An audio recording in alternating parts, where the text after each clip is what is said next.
Bienvenidos a No Conformidades, el podcast donde hablamos más allá de seguridad y salud en el trabajo. El día de hoy tenemos una invitada. Todo esto surgió de ingresar a un panel en la Feria del Libro y hacer una pregunta si querían participar en el podcast y accedieron a que sí.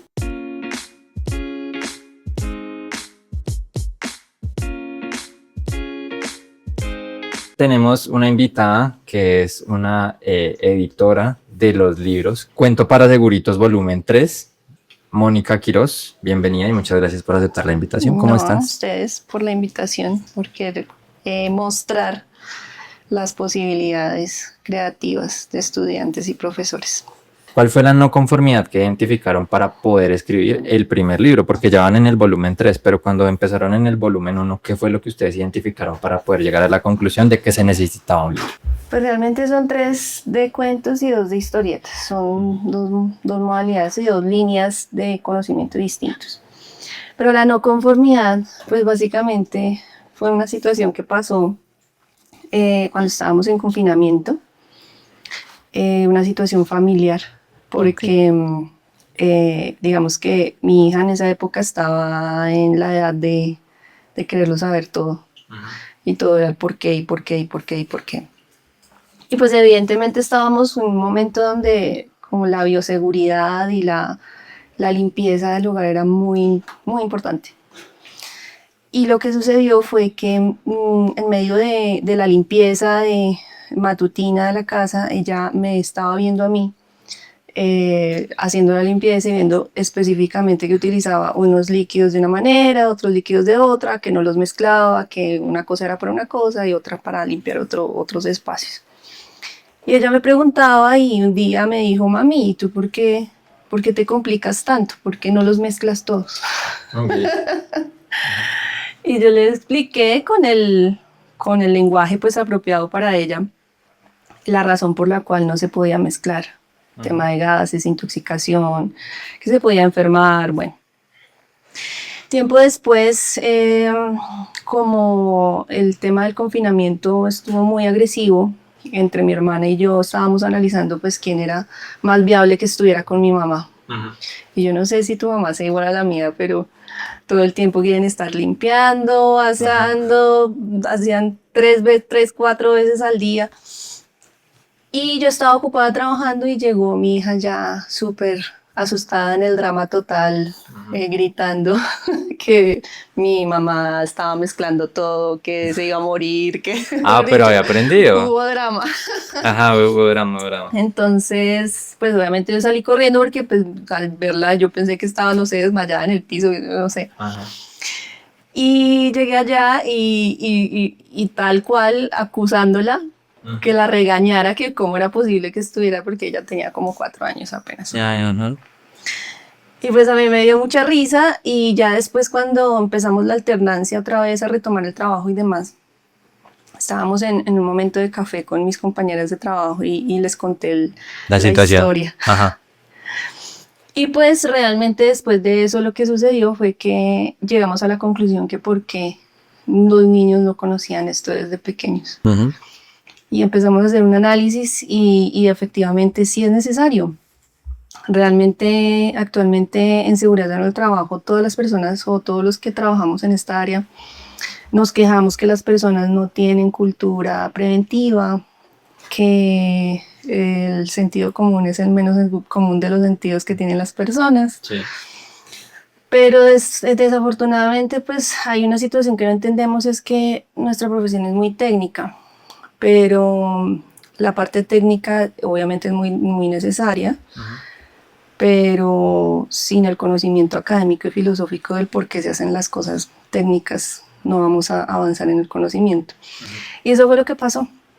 Hicimos un proyecto de investigación en donde encontramos muchas cosas, encontramos muchos hallazgos. El proyecto fue netamente cualitativo inicialmente y encontramos precisamente todas esas razones por las cuales los niños deberían conocer todos estos aspectos y qué beneficios llevaría a una persona que llega a trabajar. La prevención como valor. Ya tiene esos conocimientos y ya tiene esa instaurado esa cultura preventiva desde una evolución. Sí, lo que yo decía temprana. como en otro podcast que me invitaron, que la prevención debe ser como un valor básico en la vida, así como a uno le enseñan a saludar, a respetar a los demás, muchos valores básicos en la vida, la prevención también se debería enseñar como un valor importante, como en este caso lo que tú le enseñaste a tu hija, pues ella claramente lo aprendió y digamos que hubo un cambio de cultura en otra persona de tu familia que ella lo transmitió. Entonces, ¿por qué crees que seguimos intentando corregir conductas inseguras en adultos en lugar de construir hábitos seguros desde la infancia? Muy interesante esa pregunta porque pues ahí tengo que tocar algo muy académico. Y es precisamente los resultados de esa investigación. Digamos que en este momento nosotros tenemos que tener claro, y eso es evidente, pero las personas a veces no lo analizan. Pues las personas en este momento, los que le llamábamos los baby boomers, pues ya son los pensionados, ellos ya salieron del paseo. Ellos están al borde. Sí.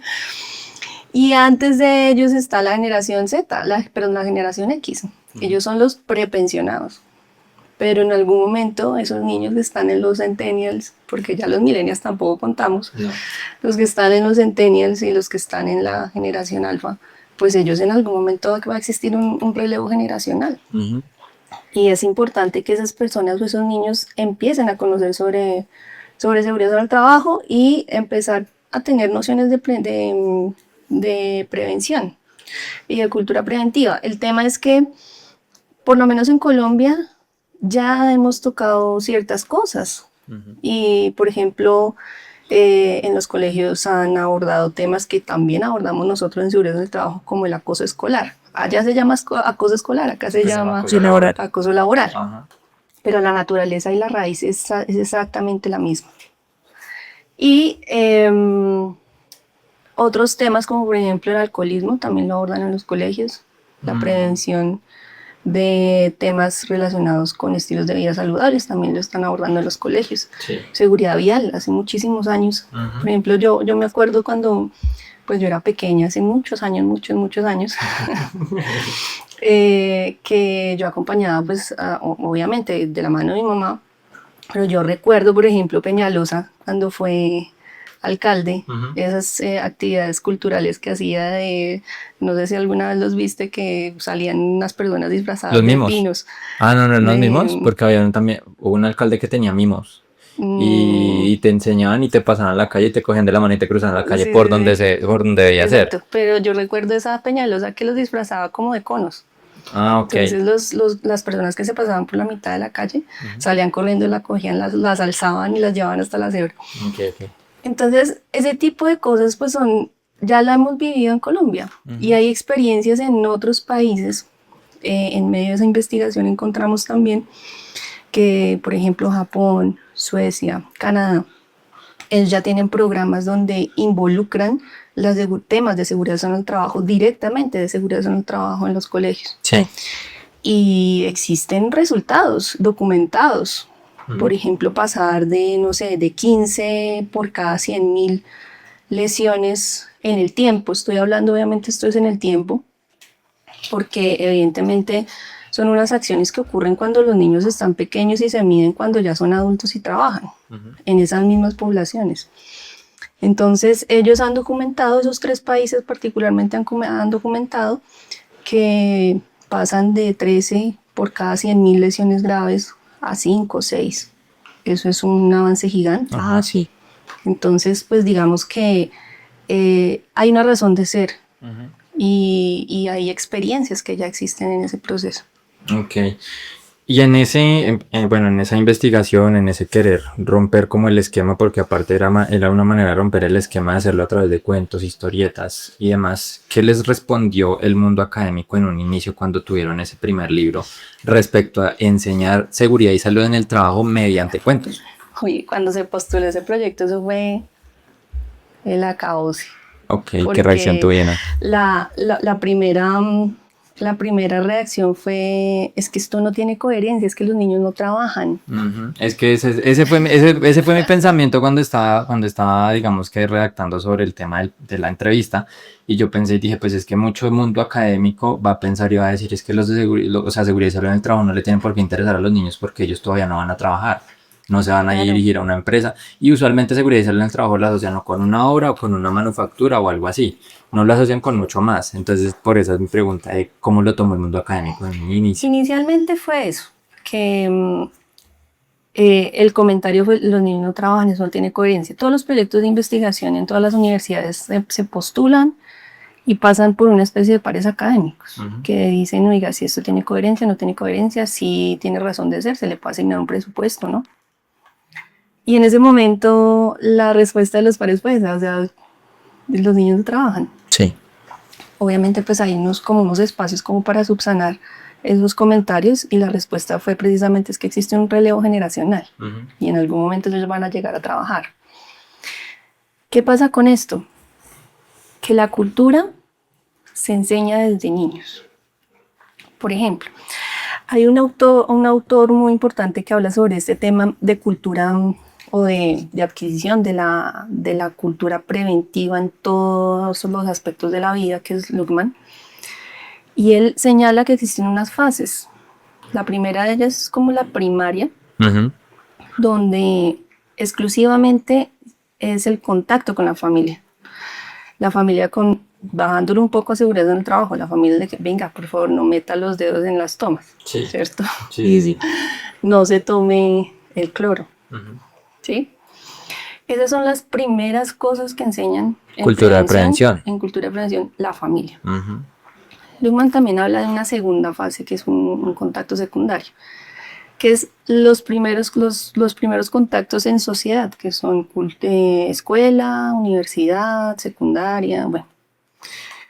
Y allí se conocen otras cosas en seguridad en el trabajo, entre comillas, porque en las escuelas y en esos entornos pues también hay riesgos. El 70% de lo que encontramos de riesgos en las empresas lo tenemos en la casa y lo tenemos en las escuelas. Y él habla un poco sobre que en conjunto de la sociedad también se adquiere prevención o también se adquiere cultura, cualquier tipo de cultura. Luego llega otra persona que habla sobre una tercera estadio que analiza todo lo que es como las mecánicas de transmisión. Y él nos cuenta que, por ejemplo, las personas analizamos o imitamos lo que las otras personas hacen. Patrones de conducta. Y eso hace un refuerzo en la adquisición cultural. Y llegamos a un cuarto paso que ya es como el mantenimiento. ¿Qué es lo que pasa? El cuarto paso del mantenimiento ocurre cuando ya somos adultos. Okay. Y en seguridad en el trabajo pretendemos hacer las fases 1, 2 y 3. Cuando ya estamos en ese cuarto paso. Entonces eso no sirve. Es difícil. Por eso nos quejamos tanto en seguridad en el trabajo y esas tu no conformidad. Ok, sí. Después de 3 volúmenes, pero en el primero, ¿qué aprendieron que no repitieron o no replicaron en los otros 2 que les enseñó ese primer libro? Bueno, es que el primero no abordaba, digamos que riesgos laborales directamente. Ese primero analizaba o le enseña a los niños qué pasa en el cuerpo humano cuando nos enfermamos laboralmente. Entonces, digamos que habla hay un capítulo que habla sobre infartos del miocardio, por dislipidemias, por muchas situaciones que se pueden presentar por la alimentación de las personas en el trabajo. Otras sobre cómo precisamente los músculos se enferman, cómo ocurren las enfermedades musculoesqueléticas y demás. Bueno, pero digamos que el segundo y tercer tomo ya aborda como tal riesgos laborales. Y digamos que aprendizajes más que como tal en el libro fue como la forma como lo diseñábamos con los estudiantes. Porque esto es un proyecto transversal de aula. Junto con estudiantes del Politécnico. De seguridad en el trabajo, de un pregrado en seguridad en el trabajo. Okay. Entonces, ¿qué es lo que sucede allí? Nosotros analizamos y es que esto no tiene, digamos que una forma específica de desarrollo, sí, obviamente hay una guía para el estudiante, pero tenemos que respetar también que el estudiante aprenda en medio de ese proceso. Y pues evidentemente para poder desarrollar una producción literaria, el estudiante tiene que analizar, leer, empaparse del tema y ahí sí poner en marcha la creatividad para poder generar una historia con inicio, nudo y desenlace que cuente qué es el riesgo, cuáles son sus consecuencias y cómo lo podemos prevenir, que es lo que maneja cada capítulo en los libros. Ok, ¿y ha habido alguna reacción genuina de alguno de los niños o adolescentes que hayan leído este libro, con los que ya ustedes hayan empezado como a testear el tema del libro y demás? Sí. Digamos que en medio de ese proceso de investigación, primero analizamos como si era viable o no y lo que te comentaba sobre lo que encontramos sobre cómo se adquiere la cultura preventiva. Pero digamos que eso empiezan otras fases de proyectos de investigación, donde precisamente analizamos y desarrollamos y queremos ir o poner en marcha esos materiales en niños, niñas y adolescentes para poder hacer como una recolección de información, precisamente como para tener una respuesta más objetiva a tu pregunta. Sí. Pero de momento, digamos que con personas cercanas, hijos de los profesores, amigos de los hijos de los profesores, personas que han asistido con niños a los lanzamientos de los libros, pues siempre han tenido como una perspectiva buena, positiva, bonita, y que efectivamente los papás, que somos los que podemos dar como la percepción de que sí puede ocurrir un cambio, pues sí lo manifiestan, así como que no, el niño me dice que yo no tengo que hacer tal cosa, el niño me dice que no deberíamos hacer otra situación en casa. Ok, ¿y qué les ha demostrado la experiencia de estos 3 libros sobre la forma en la que los niños entienden el riesgo y el autocuidado? Nos ha enseñado, porque pues el proyecto no es solo mío, nos ha enseñado que los niños y los adultos tenemos unas mecánicas muy parecidas de aprender. Y no sé si te ha pasado, Sebastián, que yo sé que tú tienes mucha experiencia en el campo, y es que cuando tú haces capacitación en la población que tú abordas en tus empresas, evidentemente tenemos que hacer un control para saber si las personas pues, adquirieron algún conocimiento o no, ¿cierto? Y dentro de esas preguntas o esos test que hacemos para poder validar si existe ese conocimiento, si sirvió de algo la capacitación, también tenemos como esas preguntas donde nos tiran tomates de que si le gustó la capacitación, de qué le cambiaría la capacitación. Y te pregunto ahora yo a ti, en algún momento te han dicho, ay, yo quiero una capacitación más dinámica, que yo no quiero conferencias, sí, claro, que yo no que no lo quiero tan magistral, que no lo quiero tan aburrida, todo eso. Efectivamente. Nos hemos dado cuenta que los niños como los adultos también les gusta eso, que las cosas no sean como la profesora que está allá al frente dictando una clase, o el capacitador, o el facilitador que está allá dando una clase, sino que sea algo más dinámico. Y ahí entran otras situaciones, como por ejemplo la gamificación, los juegos serios, el aprendizaje basado en tareas, el storytelling, el storytime. Y pues estos libros entran precisamente como una herramienta en esa categoría de storytelling. Ok. Basado en esas dinámicas, en eso que no sea tan magistral, tan ladrilludo, tan aburrido, ¿cómo entraron ustedes a competir con un libro en físico, que es leer, contra temas como redes sociales, TikTok, la inmediatez, todo este tema digital, la inteligencia artificial? ¿Cómo ustedes pues lograron romper esa barrera en los niños y en los adolescentes, que son los que están más expuestos a ese tema? Sí, claro. Cada libro tiene un QR. Y nosotros entendemos que, digamos que en el momento en el que estamos, como tú lo describes en el tema de redes sociales, las personas pues prácticamente ya ni siquiera esperan a verse un reel de 50, un minuto. Sí, porque ya les aburre. Entonces, en la misma medida ocurre con la lectura. Digamos que Colombia es un país que, si bien hace unos años teníamos unos indicadores de leer 7 libros una persona al año, años atrás eran 4 o 5. Evidentemente ha incrementado esa cultura de la lectura, pero aún así todavía existe una resistencia en ese proceso. Cada capítulo tiene un QR. En ese QR tiene una narración corta, de 5 minutos, Evidentemente no lo podemos cortar más porque pues sintetizar un capítulo en un minuto pues sería un poco más complicado. Pero sí, esa fue como la alternativa que encontramos para Poder precisamente... interactuar y llevarlo como al tema Ajá. digital. Ok, si un niño llega hoy y les pregunta, si yo ya le puedo preguntar toda la inteligencia artificial, ¿qué diferenciaría entre que yo leyera el libro y yo le pudiera preguntar a la inteligencia artificial lo mismo? Yo diría que la entretención, porque cada cuento, cada capítulo tiene una naturaleza muy distinta. Ahí los estudiantes han sido muy creativos, de hecho, nosotros escogemos son los mejores, no son todos los capítulos que entregan los estudiantes, sino que escogemos los mejores para las publicaciones. Y cada uno de ellos tiene una trama y unos personajes muy distintos. Y hay para todo gusto, superhéroes, animales, trabajadores, robots, o sea, es muy variado y digamos que el entretenimiento que puede generar pues es bastante práctico. Ok, en ese sentido, ya que digamos que hablamos de algo como tan universal, abordando diferentes personajes, ¿qué conocimientos de seguridad y salud en el trabajo son tan universales que deberían enseñarse incluso antes de aprender una profesión?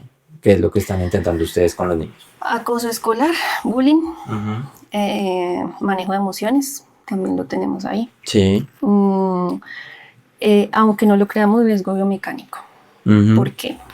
Porque digamos que los niños en este momento, y eso ha pasado por generaciones, los han puesto a cargar maletas pesadísimas. Sí. Y hay niños que salen del colegio ya con escoliosis. Sí, a pesar de que hoy pasamos, por ejemplo, de los libros a la tecnología, está el tema de que cargan que la tablet, que el computador, que el celular, que una cosa, que la otra. Y esas maletas son pesadísimas. Lo mismo cuando se sientan en los puestos, se sientan muy mal. Entonces eso también es importante.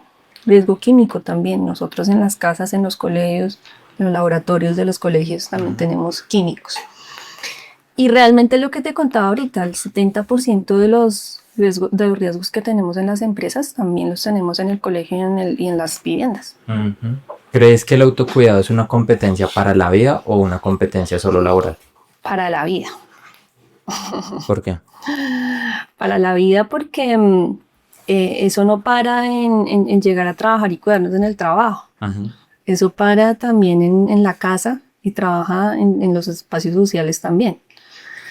El tema ahí es que hay una situación complicada y es que nosotros como profesionales en seguridad en el trabajo siempre hablamos como loritos mojados, es que yo hago bienestar, es que yo hago bienestar, es que yo hago bienestar. Es que yo hago promoción y prevención. Exactamente. Pero el tema aquí es que no somos conscientes de la responsabilidad que realmente tenemos. Porque si nos vamos a la raíz de qué es salud, de qué es bienestar y qué es calidad de vida, en ese orden está primero la salud, un poquito más grande el bienestar y un poquito más grande la calidad de vida. Y son conceptos tan efímeros que son complicados de encontrar en las personas. Sí. Para ti, Sebastián, no sé, la calidad de vida puede estar, no sé, no te conozco, pero ir a rumbear cada 8 días, puede ser. Para mí, no sé, puede ser ir a viajar cada 15, cada 20 días. Como para otra persona es quedarse encerrado en su casa. Sí. Entonces, ese es el problema que nosotros tenemos también, porque no estamos conociendo a las personas que estamos, entre comillas, proveyendo de ese bienestar. ¿Y esos 3 conceptos que me mencionas han pensado tocarlos también en el tema de los libros para explicarles a los niños? El concepto es tan diverso que es complicado explicarle a un niño eso. Ok. Y la otra situación que jugaría en contra es que en este momento, si yo le explico ese concepto al niño, me puede estar respondiendo que su bienestar y su calidad de vida es jugar con sus carritos todo el día, porque no le gusta ir al colegio. Por ejemplo, sí, puede ser.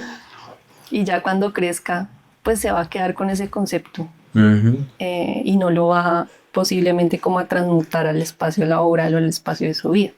Entonces, pues, digamos que todavía no lo hemos pensado, pero pues lo podemos analizar Sí, podría ser una buena idea apuntarle a eso. En cuanto al tema de la inteligencia artificial, nuevamente retomando un poquito ese tema, ¿creen que representa una amenaza o una oportunidad para evolucionar sobre ese contenido que están haciendo escrito? Eso va en cada persona, ¿no? Ujú. Cada persona y cada profesor tiene su análisis frente a la inteligencia artificial. Yo lo veo como una posibilidad. O ¿Por sea, qué? ¿Por dónde es la posibilidad? porque hay situaciones que la inteligencia artificial no, hasta este momento, puede que más adelante sí, porque pues ya existen inteligencias artificiales que han tenido que, entre comillas, desconectarla porque se autoactualizan solas y se generan mejoras solas. Y códigos de seguridad solos. Exactamente. Pero digamos que en este momento como estamos, yo todavía lo veo como una posibilidad de ayuda. Hay cosas que hasta este punto la inteligencia artificial no puede desarrollar. Pero han pensado cosas como realidad aumentada o experiencias más interactivas alrededor Sí, de los claro. cuentos, más allá, por ejemplo, que de lo que me dices Sí, de los claro. audios. ¿Qué es lo que sucede con esto? Precisamente para allá iba. Y es que de momento nosotros somos conscientes que los estudiantes pueden tomar ideas de las inteligencias artificiales y las mejoran y generan cosas muy buenas y ha sido un apoyo para ellos muy bueno. Pero sí, en temas de la forma como se presentan o la naturaleza, la arquitectura del libro, Sí. sí se ha pensado ese tipo de situaciones como precisamente la realidad aumentada. Pero digamos que eso ya depende mucho de las posibilidades de presupuesto que tenga la editorial y todo el tema, pero sí, se ha puesto sobre la mesa todas esas alternativas y estamos trabajando en eso. ¿Han pensado llevar estos, o bueno, no sé si ya los tengan en formato digital como tipo ebook o para pues, los dispositivos de lectura que existen actualmente, como los e-writers y estas cosas? Todos los libros tienen dos formatos, el físico, que es el que manejamos siempre en Feria del Libro, los que manejamos inclusive en la página de Polishop del Politécnico Gran Colombiano. Ese tiene un costo, pero hay una versión gratuita en línea, online, en el repositorio de Alejandría de la universidad. Ese Ok. tiene acceso abierto.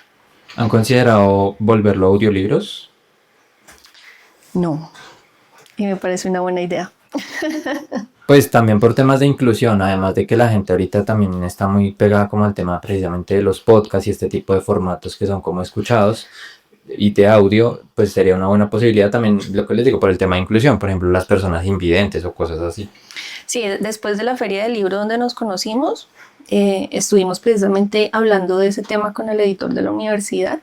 Estábamos pensando incluirle lengua de señas y sacar unas ediciones en braille.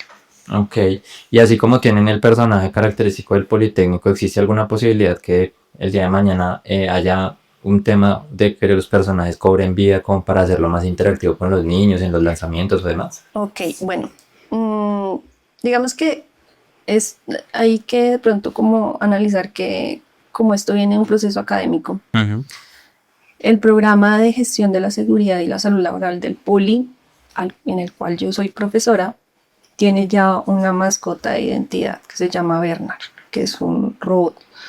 Si tuviste la oportunidad de pronto de ver el render del congreso en el que estuvimos, él estaba ahí. Y en todo lo que tiene que ver con lo del programa, la identidad es él. Ahí van a ver videos del Congreso, por cierto, en mi TikTok, en mis cuentas para que vayan. Sí, sí, ahí van a ver videos del Congreso al respecto a eso y probablemente invitados en este podcast. Continuemos. ¿Qué formatos nuevos les gustaría explorar en los próximos años? No sé si además de los libros, algo apegado con esto. Pues realmente sí hemos pensado en sacar videoclips y hemos sacado transformarlo en algunas herramientas más sintéticas y un poco más puntuales como, no sé, imágenes, memes, en temas de seguridad en el trabajo, pero eso es como un proyecto que está como allí en cocinándose. Podcast, gente enmascarada entrevistando a los del poli, cosas así. Sí, cosas raras. Pero sí estamos trabajando en una línea aparte, que son juegos para la enseñanza también de los riesgos. De mesa. juegos de mesa. Ok. Ujú. Bueno, esa idea está innovadora. ¿Y videojuegos? ¿Ya muy allá? Los juegos, esos juegos de mesa, inicialmente son físicos. Lo que sucede es que toma bastante tiempo convertirlos a una versión digital. Y de esa versión digital podría transmutar a ser videojuego. Sí, sería interesante porque pues lo mismo, el tema del mundo digital se mueve bastante y pues a través de los videojuegos sería también una manera interesante.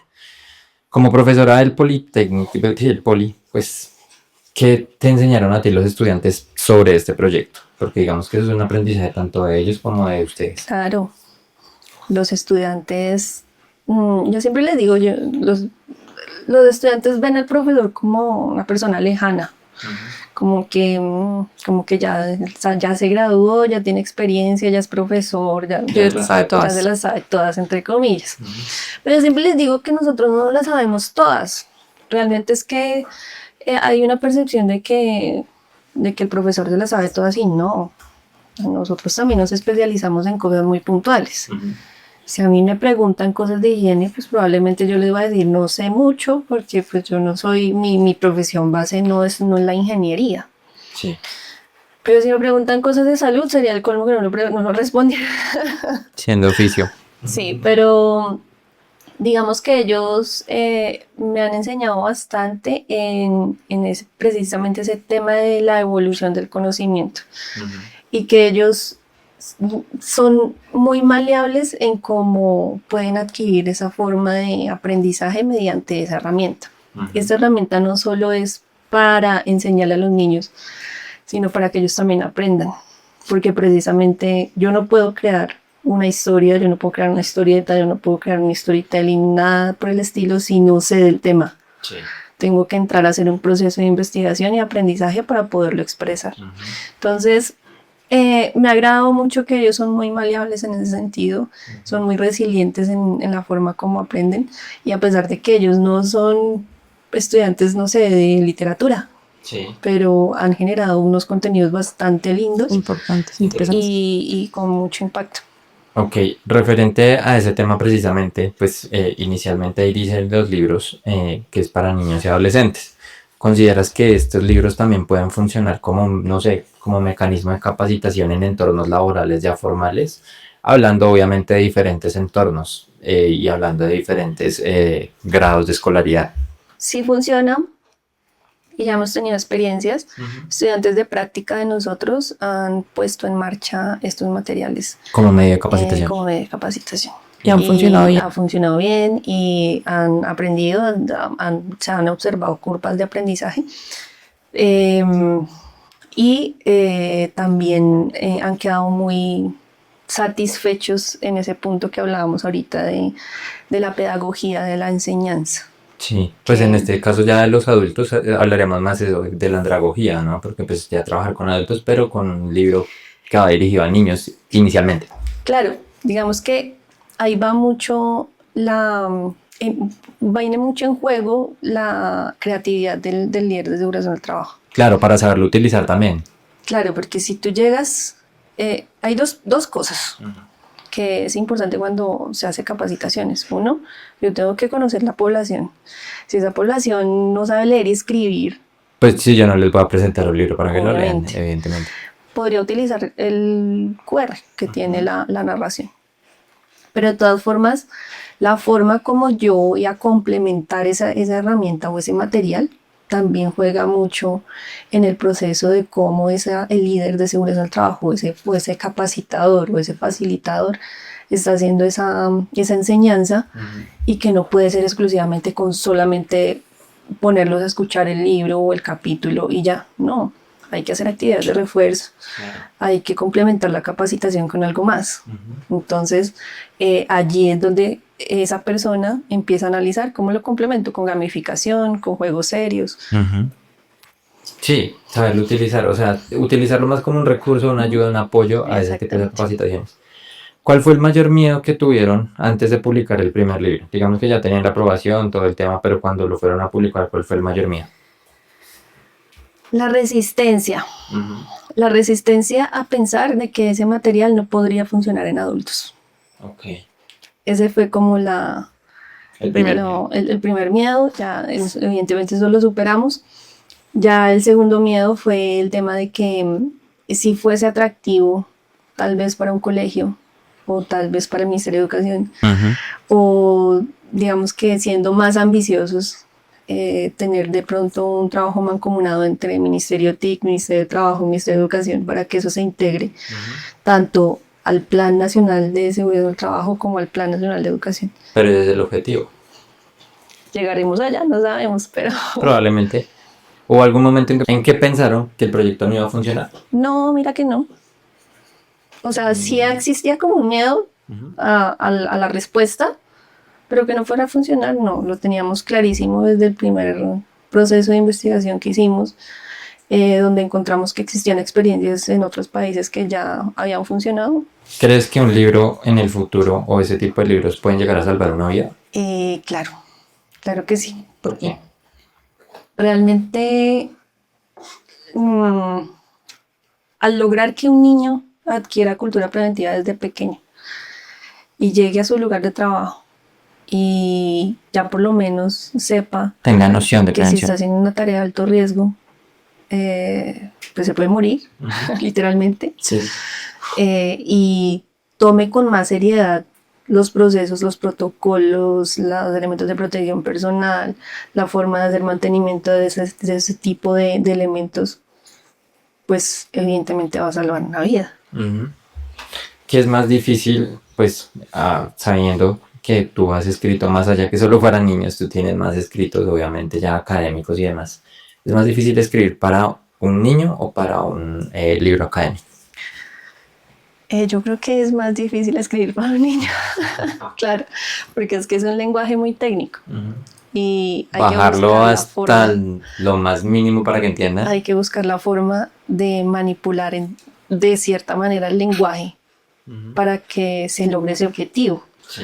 En cambio, los textos ya académicos, pues digamos que pues la dificultad es el desarrollo cognitivo que tú tienes que invertir en él y y asegurarte de que sea un contenido novedoso en temas académicos y en temas tal vez del desarrollo metodológico como tal de lo que estás presentando. Pero es más difícil para los niños. Ok. ¿La prevención se enseña o se transmite? Dependiendo de la fase de que estamos hablando ahorita. Sí, la primera y la segunda Se enseña. se enseña. Ujú. En la tercera Pero y si en se la enseña cuarta- bien, ahí es donde se empieza a transmitir en la tercera y en la cuarta. Exactamente. Ya llegas a la tercera y la cuarta y como es más como por imitación, por refuerzo. Porque, por ejemplo, voy a poner un Pues ejemplo. pasó con el ejemplo de tu hija. Exacto, voy a poner un ejemplo que ya nos pasa a nosotros de adultos. Ajá. Si tú viajas, por ejemplo, no sé, a Madrid, o viajas a Barcelona, o viajas a Ámsterdam, y tú te pasas por la mitad de la calle, nadie te va a decir nada. De pronto te multan, Sí. pero nada más la presión social que tú sientes De que te vieron cruzar, que claro. te vieron haciendo eso, tú te corriges solo. Sí, vino. Tú Estoy te embarrando. corriges solo. Exacto. Ajá. Ya si hablamos en Italia, ya hablamos en Turquía, esos son iguales a nosotros. Ok. En este sentido, y tú como profesora puedes llegar a tener esa percepción, esa respuesta, ¿estamos educando a niños para aprobar exámenes o realmente para aplicar conocimientos a la vida? ¿Me preguntas de los niños o me preguntas de los adultos? O de los dos. De los dos. Los niños. Ay, lo que pasa es que en este momento, y ya con la experiencia que yo tengo de mi hija, actualmente los niños aprenden más rápido de una forma autodidacta con YouTube, la verdad.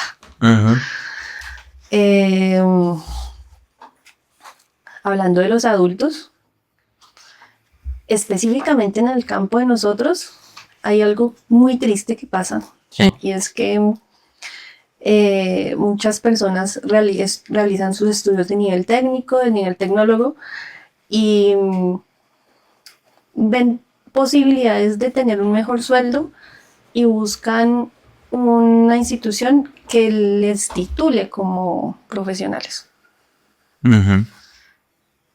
Y pues desafortunadamente me ha pasado en muchas ocasiones escuchar personas que han sido estudiantes, no todos, evidentemente no estoy hablando de todos, porque hay muchos estudiantes que tienen una sed de conocimiento que lo retan a uno como profesor.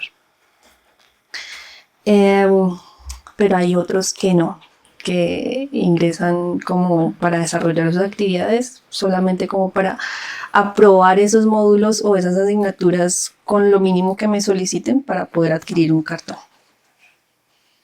Y es una situación bastante pues, triste porque pues igual obviamente hay un valor de conocimiento en un nivel técnico y tecnólogo, pero hay otro valor más allá en las carreras profesionales y en los posgrados, que pues a la medida que tú vas estudiando te das cuenta que no sabes nada. Hasta que lo pones en práctica. Te lo digo yo que estoy en el nivel de doctorado y cuando llegué al doctorado pensando que yo sabía y me di cuenta que yo no sabía nada. Okay. ¿Qué hábito de autocuidado deberían enseñarse en todos los colegios desde ya mismo? Hábito de autocuidado. Mi frase estrella, el sentido común. Sentido común que no es tan, no es tan El común. sentido común que no está. No es el tan común de los sentidos. Exactamente. Siento que ese raciocinio en temas de sentido común es como esa base y como ese motor que logra impulsar de cierta manera que esos otros tipos de conocimientos se logran. Y de otra manera, impulsa ese sentido de supervivencia que a veces pareciera que viéramos en las empresas que no existe. Ok. Para ir finalizando, quiero que completes una frase que tengo acá. La mayor no conformidad de nuestra sociedad frente al autocuidado es... La falta de interés por el conocimiento. Ok. Porque si nos impulsáramos a conocer un poquito más de lo que hacemos y nos pusiéramos en el papel del otro para poder saber por qué actúa así o por qué hizo las cosas así o por qué no puede o qué le restringe conocer más del tema. Estoy hablando en seguridad en el trabajo. Pues evidentemente yo creo que sería un poquito más fácil para nosotros atender esas dinámicas de que ahora la seguridad en el trabajo son solo documentos y solo papeles y se desnaturalizó por completo como ese objetivo que es esa retahíla de que siempre decimos todo el tiempo, salud, bienestar, calidad de vida. Para llegar allá no es en la oficina. Es haciendo realmente, gestionando. Ok, bueno, para ir finalizando, Mónica, muchas gracias por participar en este espacio, en el podcast, por la confianza, por el espacio y por aceptar la invitación desde ese momento. No sé si tengas algo más por decir para finalizar el podcast. No, muchísimas gracias por la invitación.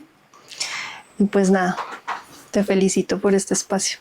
Gracias y gracias a todos ustedes por haber llegado hasta aquí. No olviden suscribirse, compartir, darle like y estar muy pendientes también de mi canal porque voy a estar compartiendo cosas del Congreso Internacional donde también me invitan. Entonces, muchas gracias. Que estén bien. Adiós.